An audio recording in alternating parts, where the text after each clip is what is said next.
சுட சுட இட்லிக்கு இந்த மாதிரி சூப்பரான ஒரு அரைச்சி விட்ட மட்டன் குழம்பு எப்படி செய்யலான்றதை பார்த்துடலாம். ஸோ அதுக்காக நம்ம சேனலை சப்ஸ்கிரைப் பண்ணி வச்சுக்கோங்க. கிட்டத்தட்ட ஒரு 1/2 அன் ஹவரில் செஞ்சு முடிச்சிடலாங்க. சூப்பராக இருக்கும். கண்டிப்பாக ட்ரை பண்ணுங்கள். இதுக்கு 1 ஸ்பூன் அளவுக்கு தனியா, 1 ஸ்பூன் மிளகு, 3-4 மிளகாய் எடுத்திருக்கேன், 1/2 ஸ்பூன் சீரகம், 1/4 ஸ்பூன் வெந்தயம், 1/2 ஸ்பூன் சோம்பு எடுத்துக்கோங்க. வெங்காயம், தக்காளி, இஞ்சி, பூண்டு இது எல்லாமே சேர்த்து நம்ம அரைக்க தான் போகிறோம். அதனால் கடாயில் 1 ஸ்பூன் அளவுக்கு எண்ணெய் சேர்த்துக்கோங்க. இப்போ நான் சொல்லியிருக்கேன் இந்த மசாலா எல்லாத்தையுமே நல்லா வறுத்துக்கோங்க. இது கூடவே வெங்காயம், தக்காளி, இஞ்சி, பூண்டையும் சேர்த்து வறுத்துட்டு மிக்ஸி ஜாரில் போட்டு நல்லா மைய அரைச்சிக்கோங்க. குக்கரில் ஒரு 5 விசில் விட்டுட்டு மட்டன் நான் வேக வச்சுருக்கேன். அந்த தண்ணியை வீணாக்க வேணாம், அதுதான் டேஸ்ட் கொடுக்கும். இப்போ குக்கரில் திரும்பவும் எண்ணெய் சேர்த்துட்டு தாளிக்கிறதுக்கு சோம்பு மட்டும் சேர்த்துட்டு ஒரு 3 பெரிய வெங்காயம் கட் பண்ணி வச்சுருக்கேன். அது நல்லா வதங்கினதுக்கப்புறமா அரைச்சி வச்சுருக்க இந்த மசாலாவையும் சேர்த்துட்டு நல்லா வதக்கி விட்டுருங்க.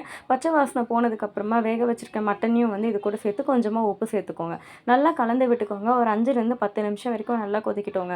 நல்லா சூடாக இட்லியை சுட்டுட்டு அதுக்கப்புறம் இந்த மட்டன் குழம்பு ஊற்றி சாப்பிட்டு பாருங்கள். சும்மா அட்டகாசமாக இருக்கும்.